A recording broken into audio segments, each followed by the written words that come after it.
இந்த நிகழ்ச்சிக்கு வந்து மத்தியில் அமர்ந்து ரொம்ப மென்மையாக எல்லாரோடையும் நல்ல சிரிப்போட அன்போடு உட்கார்ந்து அத்தனை பேர்த்துக்கும் தோழமையோடு பழகிக்கிட்டு இருக்க அமைச்சர் அவர்களுக்கு என்னுடைய வணக்கங்கள். எல்லோரும் கேட்குறாங்க, ஒவ்வொருத்தரும் ஒவ்வொரு வேண்டுகோள். ஸோ நாங்கள் எழுத்தாளர் சங்கத்துக்கு இப்போ தான் வந்திருக்கோம். எங்களோட குழு எங்களோட பொறுப்பை ஏற்று ஒன்று ஒன்றா பார்த்துக்கிட்டு இருக்கோம். எங்களுக்கும் சில கோரிக்கைகள் இருக்குது. ஆனால் அதை நாங்கள் சுயநலமாக இங்கே கேட்காம உங்கள்கிட்ட வந்து நேரடியாக கேட்டுக்கிறோம். அப்புறம் இங்கே பொதுவாக கேட்க வேண்டியது என்னென்னா, திரைத்துறையில் நிறைய பிரச்சனைகள் இருக்குது. நீங்கள் பார்க்கும்போது நாங்கள் எல்லோரும் சிரிச்சுக்கிட்டு இருக்கோம். ஆனால் தனியாக வீட்டுக்கு போய் உட்காந்தா ஒவ்வொருத்தரும் ஏதோ ஒரு யோசனையில் மூழ்கிக்கிட்டு இருப்போம். ஒரு திரைப்படம் எடுத்த தயாரிப்பாளர் அதை எடுத்து ரிலீஸ் பண்ணுறதுக்கு 1000 தடைகளும் பிரச்சனைகளும் இருக்குது. ஒரு படத்தை எடுத்த இயக்குனர் அந்த படத்தை முடிக்கிறதுக்குள்ளே இருக்க பிரச்சனைகள் நிறையா இருக்குது. ஸோ நிறைய பிரச்சனைகள். அதாவது ஆக்சுவலி சிவா சார் சொன்னது கரெக்ட். என்னென்னா, இந்த இந்த இந்த இண்டஸ்ட்ரியை புரிந்து கொண்ட ஒருத்தர் எங்களுக்கு அமைச்சராக கிடைச்சது. அதை முதல்வர் கொடுத்ததுக்கு உண்மையிலே பெரிய ஹார்ட்ஸ் ஆஃப் சல்யூட். ஏன்னா அவங்க தான் இதை தீர்க்க முடியும். நாங்கள் இதுக்கு முன்னாடி எத்தனையோ ஆட்சிகளில் நாங்கள் எங்களோட கோரிக்கைகளை வச்சுருக்கோம். சிலது நிறைவேற்றிருக்காங்க, நிறையாவது நிறைவேற்ற முடியலை. ஏன்னா அதுக்கு அவங்க பக்குவமாக உட்காந்து பேசலை. இங்கே நீங்கள் எங்களுக்கு ஒரு குழு உருவாக்கி என்ன பிரச்சனைகள் இருக்குது, இதை எப்படி சால்வ் பண்ணலாம். இங்கே வந்து ஒரே நிமிஷம். இங்கே எல்லாரும் பிழைக்கணும். படம் ப்ரொடியூஸ் பண்ணும்போதே நாங்கள் வரி கட்டிடுறோம்.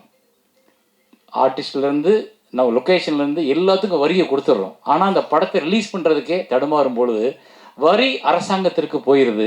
ஆனால் அதை எடுத்த தயாரிப்பாளரோ எடுத்த இயக்குனரோ தேங்கி நிற்கும் போது அவனுக்கு வாழ்க்கை யார் கொடுக்கறது? அப்படின்றப்போ இங்கே பிறந்த ஒவ்வொருத்தனுக்கும் வாழ உரிமை இருக்குது. அப்போ அந்த வாழ உரிமையை ஏற்படுத்தி கொடு அப்படின்னு தான் அரசாங்கத்திட்ட நாங்கள் எங்களோட வரியை செலுத்தி ஒரு சல்யூட் அடிக்கிறோம். அதுக்கு எங்களுக்கு ஒரு வாழ்க்கை வேணும். அப்படின்னா எல்லாரும் பிழைப்பதற்கான வழியை அரசு உருவாக்குவதற்கு நீங்கள் திரைத்துறைக்கு ஒரு குழுவை உருவாக்கி அதன் மூலம் ஒரு 10 நாள் 15 நாள் எங்களோட டிஸ்கஷன் பண்ணிங்கன்னா என்னென்னலாம் இருக்குது, எப்படியெல்லாம் அதை சரி பண்ணலாம். இங்கே எப்படி எல்லாரும் சார் சொன்னார்லப்பா, ஒரு போலீஸ்காரர் வர்றாரு, வேணான்னு சொல்கிறாரு, சல்யூட் அடிக்கிறாரு, யாரும் கேட்க மாட்டாங்க போங்கன்னு சொல்கிறார். அதே போல் ஒரு நாள் இங்கே திரைத்துறையில் எல்லாரும் நல்லா இருக்காங்க, எல்லாரும் பிழைக்கிறாங்க, எல்லார் படம் ஓடுது, எல்லா இயக்குனரும் நல்லா இருக்காங்க, எல்லா தயாரிப்பாளரும் வீடு இருக்குது அப்படின்ற நிலைமை வரணும்னா அது இந்த காலகட்டத்தில் நடந்தால் தான். இந்த காலகட்டம் தான் அதுக்கு சரியான காலம். ஏன்னா எங்கள் எல்லாரோட விஷயத்தையும் உற்று நோக்கிற தெரிஞ்ச ஒவ்வொரு நாள் ஷூட்டிங்கில் என்ன பிரச்சனைன்னு தெரிஞ்ச ஒரு முதலமைச்சர் அங்கே உட்காந்துருக்கார். ஸோ அவர் மூலமாக தான் எங்களுக்கு இதில் விடிவு காலம் வரும்னு நாங்கள் நம்புகிறோம். ஒரு சாதாரண இயக்குனராக நான் அதை உங்கள்கிட்ட முன்வைக்கிறேன். இதுக்கு என்ன நீங்கள் முயற்சி எடுத்தாலும் அதில் முதல்ல கூப்பிடுறாள் என் பெயராக இருந்தால் நான் சந்தோஷப்படுவேன். நன்றி, வணக்கம்.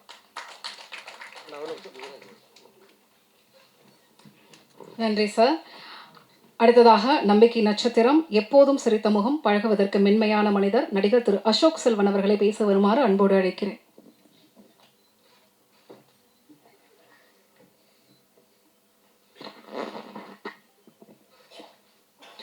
எல்லோருக்கும் வணக்கம். மாண்புமிகு அமைச்சர் அவர்களுக்கு வணக்கம். இங்கே இருக்கிற எல்லா பெரியவங்களுக்கும் வணக்கம். ரொம்ப சந்தோஷமாக இருக்குது இங்கே இருக்க. நாங்கள் எவ்வளோதான் உருட்டி புரண்டு படம் எடுத்தாலும் அந்த மக்களுக்கு கொண்டு போகிறது நீங்கள் தான். உங்கள் எல்லாத்தையும் ஒரே ரூமில் பார்த்து ஒரு நன்றி சொல்லலாம் தான் எனக்கு தோணுச்சு. என்னோடய வாழ்த்துக்கள் யுவராஜுக்கும் எல்லா வின்னர்ஸ்க்கும்.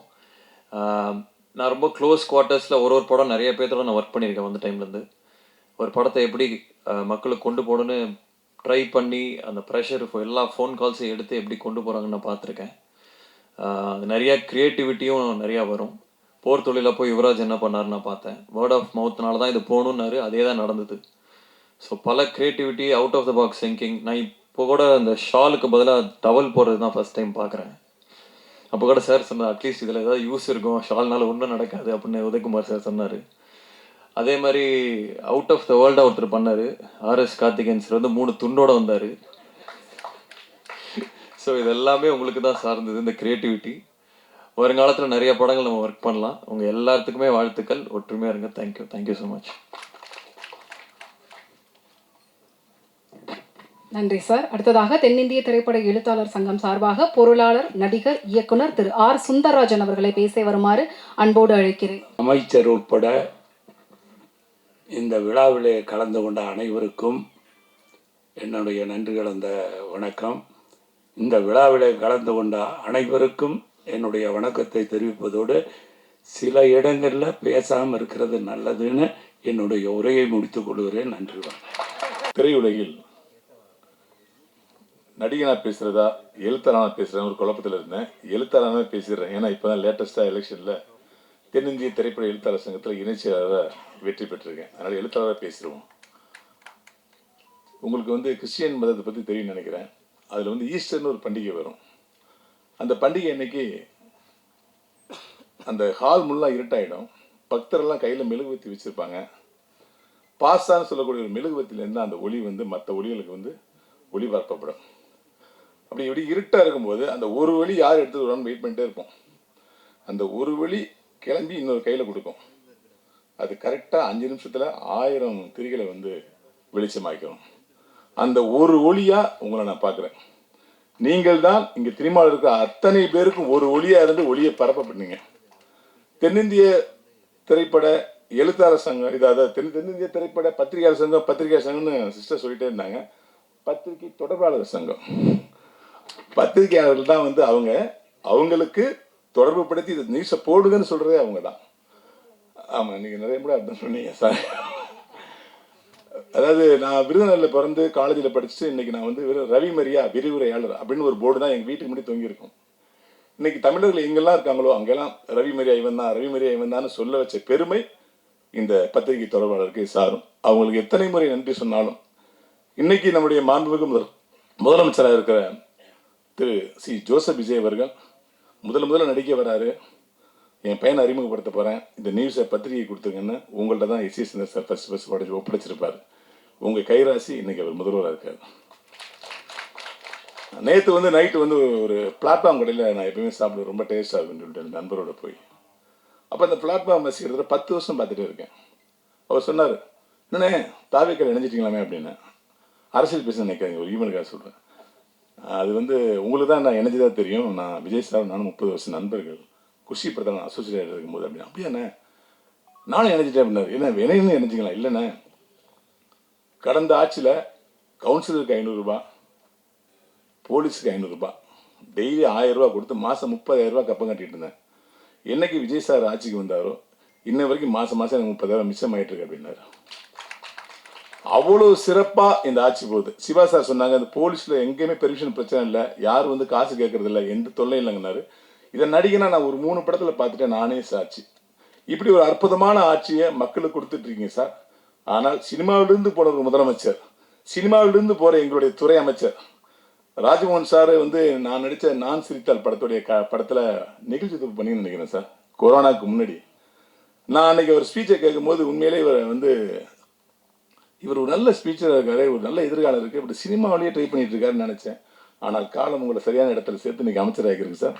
காலத்திற்கும் இயற்கைக்கும் ரொம்ப நன்றி சார். எங்களுடைய கோரிக்கை ஒன்று தான் சார். வருடம் விருதில் வந்து 7 வருடம் 8 வருடம் சேர்த்து கொடுக்கப்படுது. சிறந்த நடிகர், சிறந்த தொழில்நுட்ப கலைஞர்கள், சிறந்த இயக்குநர்கள் இப்படின்னு எப்பயுமே 8 வருஷம் 5 வருஷம் சேர்த்து தான் கொடுக்குறாங்க. சம்டைம் அந்த அவார்டு வாங்குறவங்க நோம்பு இல்லாமல் கூட போயிடுறாங்க சார். இப்போ நீ எனக்கா இல்லை எங்களுக்காக ஒன்று பண்ணணும். வருடம் அந்த வருடம் முடிஞ்சு ஜனவரி மாதம் பிப்ரவரி மாதத்துக்குள்ள அடுத்த வருடத்துக்கான அவார்டை உடனே அனௌன்ஸ் பண்ணுற மாதிரி ஒரு குழுவை அமைத்து வருஷம் உடனே கிடைக்கணுங்கிற மாதிரி பண்ணணும் சார். ஏன்னா அப்பொழுதுதான் அந்த படத்துக்கான மரியாதை, அந்த நடிகனுக்கான மரியாதை, அந்த தொழில்நுட்பமான மரியாதை கிடைக்க நான் விரும்புகிறேன். 5 வருஷம் இந்த படத்தை நீங்கள் பண்ணீங்களா, வாழ்த்துக்கள் பாஸ் பண்ணும்போது அந்த கிக்கே குறைஞ்சிருது. ஸோ விருதுகளை மட்டும் அப்பப்போ வழங்கணும். எழுத்தாளர் சங்கமாக என்னுடைய கோரிக்கையில் வந்து என்னென்னா, நம்ம தலைவர் சொல்லிட்டாரு, நான் எழுதி உங்கள்கிட்ட கொடுக்குறேன்னாரு. அவங்க கொடுப்பாங்க. தமிழ் துறைகளுக்கு உண்மையிலேயே ஒரு வார்த்தை சொன்னாங்க யாரோ, இந்த பீரியடில் தமிழ் திரையுலகம் வந்து தப்பிக்கிறனா வேறு எந்த பீரியட்லையுமே தப்பிக்க முடியாதுன்னு சொன்னாங்க. ஏன்னா நம்மளிடம் இருந்தவர், நம்மளுடைய நட்பாக இருந்தவர் இன்னைக்கு முதலமைச்சராக இருக்காரு. இந்த துறையை காப்பாற்றுவீங்கன்னா தமிழ்நாட்டில் உள்ள அத்தனை துறையும் நீங்கள் காப்பாற்றுன்னு அர்த்தம் சார். எனவே தமிழ் துறையில் அத்தனை பிரச்சனைகளும் நீங்கள் தீர்க்கணும்னு வேண்டிக்கிறேன். அதாவது இந்த இடத்துல ஒரு ஒற்றுமையை பார்த்தேன். அதாவது வந்து இந்த சங்கத்தில் தான், பிஆர் சங்கத்தில் தான் எலெக்ஷனில் ஜெயிச்சாலும் தோத்தாலும் வருத்த போய் விட வேண்டியதில்லை. 90 பேருக்கும் பதவியேற்பு விழா, 90 பேருக்கு பதவியேற்பு விழா. உண்மையிலே உங்களுடைய பரந்த மனசு அதை காட்டுது. ஒருவர் கூட புண்படக்கூடாது. என்னுடைய ஃபர்ஸ்ட் படத்துக்கு பிஆர் வந்து மௌன ரவி என்ன, அவரை கூட்டு வந்து அவரை ஹானர் பண்ணது, பொதுக்குழு உறுப்பினராக்குனது, அமைச்சர் வந்து கீழே இறங்கி போய் அவரை வந்து நான் வரேன்னு சொல்லி ஃபோட்டோ எடுத்தது, இதெல்லாமே வந்து ரொம்ப சந்தோஷமா இருக்கு. இந்த நிகழ்வுலாம் பல வருஷம் நடக்காம இருந்துச்சு, இப்ப நடந்துட்டு இருக்கு. அனைவருக்கும் என்னுடைய மனமார்ந்த வாழ்த்துக்கள். அனைவருக்கும் அன்பான மாலை வணக்கம். இன்னொரு நிகழ்வுல இருந்து வரும்போது பிளான் பண்ணபடி வர முடியல. முதல்ல சாரி. ரொம்ப அழகா வர்ணனையா என்னுடைய சகோ வரவேற்பாங்க. ஆனால் மணி 9:45 இந்த வர்ணனை தேவையா? இந்த உலகத்தோடு ஒரு உறவு பாலமாய் தமிழ் சினிமாவை இந்த கலைத்துறை இணைக்கக்கூடிய அத்தனை சினிமா துறையினுடைய இந்த சினிமா பத்திரிகையாளர்களுக்கும் பத்திரிகை தொடர்பாளர்களுக்கும் நான் தலை வணங்குகிறேன். நெஞ்சம் நிறைந்த வாழ்த்துக்கள், வணக்கங்கள். நீங்களாம் நல்லா இருக்கணும். நேரம் குறைவா இருக்கு, டக்கு டக்கு நான் பேசிடுறேன். இந்த நம்மளுடைய பிரசாத் வென்யூவில் இங்கே இருக்கிற எல்லா பேர்கிட்டையும் எஃப்எம்ல வேலை பார்த்தப்ப, டிவியில் வேலை பார்த்தப்ப, சோஷியல் மீடியாவில் வேலை பார்த்தப்ப, தனியாக யூடியூப் சேனல் வச்சுருந்தப்போ எல்லா பேர்கிட்டையும் திட்டு வாங்கின ஒருத்தனா அது நான் தான். எஃப்எம்ல வேலை பார்க்க மௌன ரவி என்ன, அவர் நிக்கில் சார் எல்லாம் இன்டர்வியூ தருவாங்க. அப்போ வந்து எடுத்து முடிச்சு ஃபோன் பண்ணுவேன். ஆனால் ஒரு சின்ன மிஸ்டேக்னா என்னாச்சுமாங்க, இந்த ரெக்கார்டரில் ஆன் பட்டன் அமுக்க மறந்துட்டேன். பக்கத்தில் இன்னொரு எஃப்எம்ல வாங்கி தருவேன், ஏன்டா என் உசுரை வாங்குறேன் அப்படின்ட்டு. அதே மாதிரி நடுவில் ப்ராப்ளம்ஸ்லாம் வரும். எங்களெல்லாம் வந்து வெப்சைட்டில் இருக்கும்போது உள்ளே விடக்கூடாது அப்படின்னு முடிவு பண்ணிடுவாங்க. அது வந்து பத்திரிகையில் வந்தால்தான் பத்திரிகையாளர்கள், இவர்கள் எங்கள் போட்டியாளர்கள். இப்போ வாசல் அப்படி கையை கட்டி நிற்போம், அடுத்த மாதம் சம்பளம் வாங்கணும், எப்படியாவது எங்களை உள்ள விட்டுருக்கேன். இல்லை பரவாயில்ல, அப்புறம் வர வர எல்லாத்தையும் புரிஞ்சுக்கிட்டு. ஆனால் மேடையில் இருக்கக்கூடிய அத்தனை ஜாம்பவான்களும் சரி, இங்கே இருக்கக்கூடிய பிஆர்களும் சரி, நல்ல தமிழில் நல்ல ஒரு நிகழ்ச்சி செய்யணும்னா ஒரு தொகுப்பாளர்னா அவர்கள் முதலில் அணுகும் இடம் மலிவிலை தொகுப்பாளர்னா அது ராஜ்மோகன் தான் என்பதையும் பெருமையோடு நான் சொல்லிக்கிறேன். 5 ஆண்டுக்கு ஒரு முறை கொடுத்தா அது வந்து விருது கிடையாது, ஆண்டுதோறும் கொடுத்தாதான் விருது. மாண்புமிகு தமிழ்நாடு முதல்வர் அவர்கள் அனுமதி பெற்று இனி வெள்ளித்திரை, சின்னத்திரை, தமிழ்த்திரை விருதுகள் ஆண்டுதோறும் தரப்படும் என்பதை முதல்ல மகிழ்ச்சியோடு தெரிவித்துக் கொள்கிறேன். நல்ல படைப்புகள் தான் நம்முடைய ஆக்சிஜன். தமிழ் சினிமாவில் வந்து உண்மையிலே தன் தலையை அடமானம் வைத்து முதல் போடுகிற முதலாளினா தமிழ் சினிமாவுக்கே தலையா இருக்கிறது நம்முடைய தயாரிப்பாளர்கள் தான். நம்ம நகைச்சுவையா சில பேமெண்ட்ஸ் வரல, பெண்டிங் பேமெண்ட்ஸ் சொல்லுவாங்க, எந்த இண்டஸ்ட்ரியில இல்லை.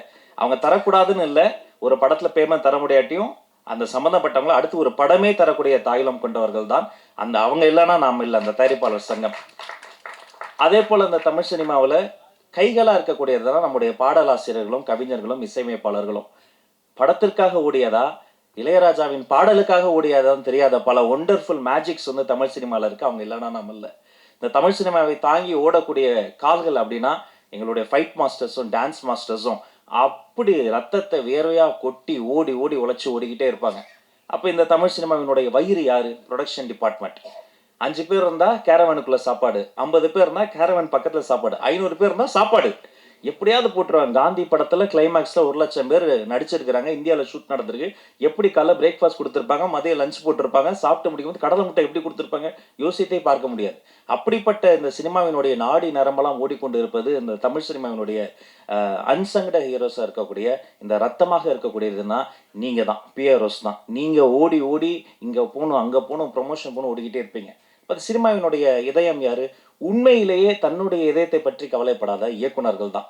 அந்த இதயம் வந்து ஓடிக்கிட்டே இருக்கும். எப்படியாவது ஒரு நல்ல படத்தை எடுத்துட முடியாதான்னு 40-50 வருஷம் சாலிகிராமத்தினுடைய காவேரி கார்னரில் சுற்றி கொண்டிருக்கக்கூடிய அண்ணன்களை நான் அறிவேன். இந்த மொத்த சினிமாவினுடைய உடலுக்கு ஒரு அழகான ஒரு ஸ்கின் வேணும் இல்லையா? அது நம்ம மேக்கப் டிபார்ட்மெண்ட். அப்படி அவங்க வந்து டச் பண்ணும்போது அப்படி சாமியை கும்பிட்டுட்டு அந்த ஃபர்ஸ்ட் அப்படி ஒரு பொட்டு வைக்கும் போது நாமளும் ஒரு நாள் பெரிய ஆர்டிஸ்ட் ஆகணும், ஒரு ஆர்டிஸ்ட்டுக்கு ஒரு பெரிய நம்பிக்கை வரும். சரி, இது எல்லாமே இருக்கு. அப்படிப்பட்ட இந்த சினிமாவினுடைய ஆக்சிஜன் யாரு? துணை இயக்குனர்கள். டைரக்டர் இல்லாம கூட ஒரு 2 மணி நேரம் சமாளிச்சு சில ஷாட்ஸ் எடுத்துருவோம். துணை இயக்குனர்கள் இல்லாம ஒரு ஷாட் கூட எடுக்கவே முடியாது. அவங்க வந்து ஒரு பெரிய அன்சங்கடு ஹீரோஸ்.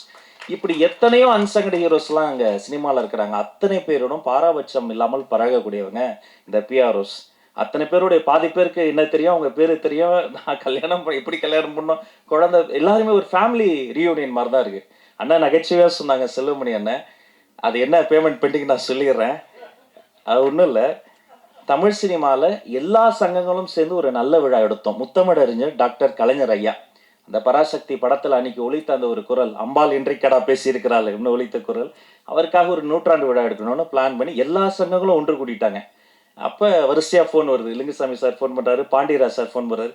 எனக்கு என்ன பதட்டனா, சரி இது கலை சேவை தான், பேமெண்ட் வருமா வராதா, நாம் வாடகை வர கட்ட அப்போ நான் என்ன யோசிச்சேன், சரி சார் இந்த வரேன் சார் அதர் சார் அப்படின்னு சமாளிச்சுக்கிட்டே இருந்தேன். திடீர்னு ஒரு பிஆர்ஓ ஃபோன் பண்ணாரு. அண்ணே ஒரு நிமிஷம் உங்ககிட்ட செல்வமணி சார் பேசுகிறோன்ட்டார். எடுத்தோடனே ஹலோ அப்படின்னாரு. கிளம்பிட்டானே, இந்த க்ரீன் பார்க் நோக்கி வந்துக்கிட்டு இருக்கேன்.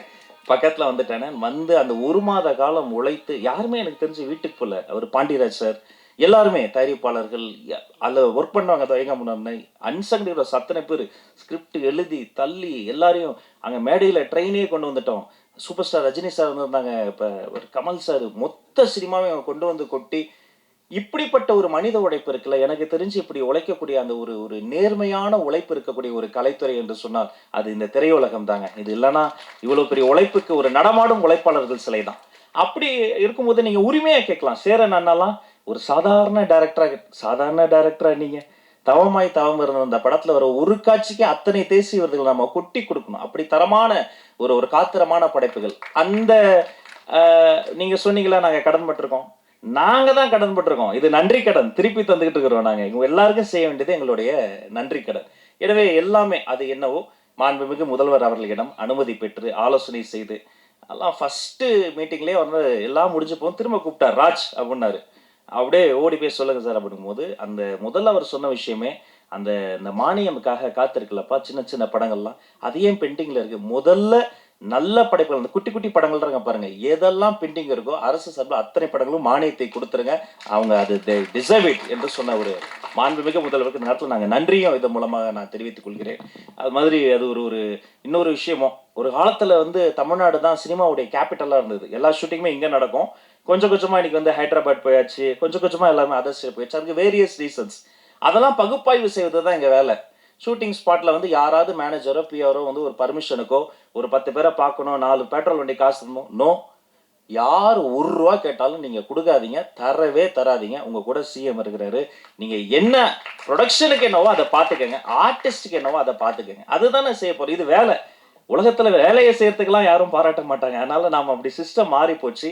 நாம் வேலையை செய்து கொண்டிருக்கிறோம், அதை சிறப்பாக செய்து கொண்டிருக்கிறோம், அது உண்மையாக செய்து கொண்டிருக்கிறோம். எந்த ஒளிவு முறையும் இல்லாமல் டிரான்ஸ்பரண்டான ஒரு கவர்னன்ஸ் தருவதற்கான ஒரு முயற்சி தான். ஏன்னா இந்த சினிமா துறையில தான் கருவாகி உருவாகி இன்னைக்கு ஒரு ஒரு ஒரு மாமனிதர் எங்களுக்கு முதலமைச்சராக கிடைச்சிருக்கிறாரு. இதே மாதிரி இங்க பின்னாடி உட்காந்துக்கிட்டு முன்னாடி தெரியாம வந்து எழுந்து நின்ட்டா கேமராமேன் அண்ணன் கத்துவாரு, முன்னாடி வரலன்னா ஸ்பீக்கர் கிட்ட மைக்கு போடலன்னா எங்க ஆபீஸ்ல என்னுடைய மேனேஜர் கத்துவாரு. அதையும் மீறி எழுந்துட்டா அவரு வந்து இந்த போட்டோகிராஃபர் எல்லாம் திட்டுவாங்கன்னா பரவாயில்ல, மைக்கு பிடிச்சதுக்காக நிக்கல் பண்ணாத ராஜு உட்காரியா இல்லையா அப்படிம்பாரு. எங்க போனாலும் அவ்வளோ போராட்டம். அதுக்கு நடுவுல ஒவ்வொரு இதுவா பின்னாடி இருந்து முன்னாடி வந்து இடம் பிடிச்சி எல்லாம் வந்துட்ட பிறகு திடீர்னு ஒரு ஜூனியர் ஆர்டிஸ்ட் யாரோ ஒருத்தவங்க வந்துருவாங்க. இஃப் யூ அப்ப கொஞ்சம் அப்படின்ட்டா நம்மளை எழுப்பி விட்டுருவாங்க. அப்படியே பின்னாடி போய் உட்காந்தா ஃபுட்பால் மாதிரி தான் அதவங்களாம் நிற்கிறாங்க பாருங்க. பாதி நிகழ்ச்சி ஃபுட்பால் மாதிரி நின்றுக்கிட்டு தொத்திக்கிட்டு என்னன்னா என்னைக்காவது ஒரு நாள் நம்ம ஜெயிச்சிரும், எதுலையாவது ஜெயிச்சிரும், பெடந்தாங்கள் பறவை மாதிரி எல்லாத்துலேயும் ஓடி ஓடி பறந்து பறந்து இன்னைக்கு அப்படியெல்லாம் போயிட்டு இந்த இடத்துல வந்து நிற்கும் போது சரியெல்லாம் தான் இருக்குது. நாம தானா அமைச்சர் ஆகிட்டோமான்னு பல வாட்டி சரியெல்லாம் இருந்திருக்கு. பட் அதெல்லாம் யோசித்து பார்க்க எங்களுக்கு நேரம் இல்லை. இது ஒரு நல்ல ஸ்டார்ட், இது ஒரு பொன்னான வாய்ப்பு. இந்த மேடையில் எங்கள் அண்ணன்கள் என்னெல்லாம் கேட்டாங்களோ அதை செய்வதற்கு ஒரு பொன்னான வாய்ப்பு. அந்த எண்ணம் தான் முத்துக்காளி அண்ணனுடைய ஒய்ஃபுக்கு ஒரு பிரச்சனைட்டோன்னா அவர் கூப்பிடவே இல்லை. நான் ஓடி போய் முதல்ல அங்கே கூப்பிட்டு போங்க பாண்டு கேஎம்ஸில் போயிட்டு அந்த ஹாஸ்பிட்டலில் டாக்டரை பிடிச்சி, அவங்க வேற யாரும் கிடையாது எங்களுடைய ஃபேமிலி. அவர் நடிகராக பார்க்காதீங்க, ஒரு மிகப்பெரிய ஒரு ஒரு கல்வியாளர்னு சொல்லி நின்னதாக இருக்கட்டும். அவர் பாவா லட்சுமணன் அண்ணன் கூடலாம் நான் ஒரு படம் கூட ஒர்க் பண்ணதே இல்லை. எம்எல்ஏ ஹாஸ்டில் கொடுத்துட்டேன், நீ என்ன ரோட்டில் நிற்கிற, நீ வான உள்ள வேணா, கேப்டன் தானா, கேப்டன் சார்பாக தானே நாங்களாம் இருக்கிறோம், அவர் படங்கள்லாம் பார்த்து தேகலைவனா வளர்ந்தாங்க தானே, நீ நில்லுன்னு சொல்லிட்டோம். பாரதி ராஜா ஐயா மறைந்த போதும் பாக்கியராஜ் சார் மறைந்த போதும் ஓடோடி போய் முதல்ல நின்று முழு அரசு மரியாதை கொடுத்தது எங்க கடமை. அவங்களுக்கு செய்யாம நாங்க வேற யாருக்கு செய்ய போறோம்? ஏன் இந்த எல்லாரும் வந்து சினிமாக்கு இப்படி பண்றோம் அப்படி பண்றோம்லாம் நினைப்பாங்கலாம் சொல்லாதீங்க. நான் பள்ளிக்கல்வித்துறை அமைச்சர். அரசு பள்ளியில படிக்கிற ஆட்டிசம் குழந்தைங்க இருக்காங்க பாருங்க, அவங்கள வந்து என் ரூமுக்கு எந்த குழந்தை வந்தாலும் டக்குன்னு ஒரு குட்டிச்சாரை போட்டு பக்கத்தில் உட்கார வச்சிரும், சாக்லேட்ஸ் வந்துடும், ரொம்ப நேரம் பேசுவோம். அந்த அப்பா அம்மா முதல்ல கொஞ்சம் டார்ச்சர் பண்ணுவாங்க. ஏய் அமைச்சருக்கு வணக்கம் சொல்லு, அதை சொல்லு, இதை நான் சொல்லுவேன், நீ கொஞ்சம் நேரம் சும்மா இருக்க சொல்லு, நீ அப்படி உட்காரு, நீ ஒன்றும் ஜாலியாக பேசிகிட்டு இருப்போம். ஆட்டிசம் குழந்தைகள் வந்தால் அந்த இடம் ரொம்ப சிரமமாக இருக்கும். இப்போ நம்ம இப்படி டெக்கோரமாக பேசுகிறோம்ல, அவங்களுக்கு அது புரியாது. நம்ம கண் பார்த்து பேசுவோம், அவங்க ஃபேன் பார்த்து பேசுவாங்க, திடீர்னு கத்துவாங்க, மற்ற சின்ன சத்தம் கேட்டால் பேனிக் ஆவாங்க. அந்த பேரண்ட்ஸ் வந்து இன்னும் டஃப்பான ஒரு ஒரு லைஃப்பை வந்து மேற்கொள்வாங்க, அழுவாங்க லிட்ரலாக. ஏன் இப்படி வந்தது, என்ன பண்ணுறதுன்னு தெரியாமல். அப்போ ஒரு நாள் வந்து ஒரு அதிகாரி வந்து ஒருத்தர் வந்து சொன்னார், ஒரு நல்ல ஐடியா கொடுத்தார். நம்ம எம்ஜிஆர் ஃபிலிம் இன்ஸ்டியூட்டில் அரசு பள்ளியில் படிக்கும் ஆட்டிசம் குழந்தைகளை செலக்ட் பண்ணி போய் அவர்களுக்கு ஒரு உலக சினிமா போட்டோம். சரி, இதையே தொடரணும்னு, இந்த கலையை அந்த குழந்தைகளை கொடுக்கணும்னு, இனி மாதந்தோறும் அரசு பள்ளி ஆட்டிசம் குழந்தைகளுக்கு உலக சினிமா போடுவது என்று முடிவெடுத்து அதை நாங்கள் தொடங்கிவிட்டோம். நாங்கள் பேசும்போது எங்களோட பேசாத அந்த குழந்தை அந்த சினிமால வர மீனோடு பேசுது, மானோடு பேசுது, அவ்வளோ சந்தோஷம், சிரிச்சு விளையாடுது. அந்த இன்டர்வல் பிளாக்ல போய் அந்த குழந்தைங்க பேரண்ட்ஸ்லாம் பார்க்கும்போது தான் தெரிஞ்சது, அந்த குழந்தைகளுக்கு மட்டும் இல்லை, அந்த அப்பா அம்மாக்கே ஒரு பெரிய ரிலீஃப். ஒரு பப்ளிக் பிளேஸ்ல அவங்களுக்கு ஆக்சஸ் இருக்காது, டக்குன்னு பேனிக் ஆவாங்க அந்த குழந்தைகள் பிஹேவ் பண்றதை வச்சு. அத்தனை பேர் கட்டிப்பிடிச்சு கைப்பிடிச்சு நன்றி சொல்லும் போது நான் நினைத்து பார்க்கிறேன், கிட்டத்தட்ட அது மாதிரியான அந்த குழந்தைக்கு எனக்கு என்ன வித்தியாசம், என்ன பண்றேன்னு எனக்கே தெரியாம ஏதோ பண்ணேன், கிடைச்ச எல்லா வேலையும் பண்ணேன். ஆனா இன்னைக்கு வந்து நிக்கிற இதெல்லாம் பண்றேன்னு சொன்னா அது இந்த திரைக்கலை தந்த ஒரு ஒரு ஒரு வலிமை, அந்த இதயத்தை தொடக்கூடிய ஒரு ஒரு உணர்வு, நல்ல படைப்புகளை பார்த்து படித்து கேட்டு வளர்ந்தது. இதையெல்லாம் இப்படியெல்லாம் செய்யணும்னு நினைத்து என்னுடைய மாண்புமிகு முதல்வர் எனக்கு கொடுத்த ஒரு நல்ல வாய்ப்பு, அவர் வைத்த நம்பிக்கை, நீங்கள் எல்லோரும் வைத்திருக்கிற நம்பிக்கை, இதை நான் நிச்சயமாக காப்பாற்றுவேன். கடைசி மூச்சு வரை நேர்மையாக வேலை செய்து உங்கள் அத்தனை பேரினுடைய கோரிக்கையும் மாண்புமிகு முதல்வரிடம் அனுமதி பெற்று நிறைவேற்ற என்னாலான எல்லா முயற்சிகளையும் செய்வேன் என வாழ்த்தி வணங்கி விடைபெற்று செல்கிறேன். அனைவருக்கும் நன்றி. Thank you so much.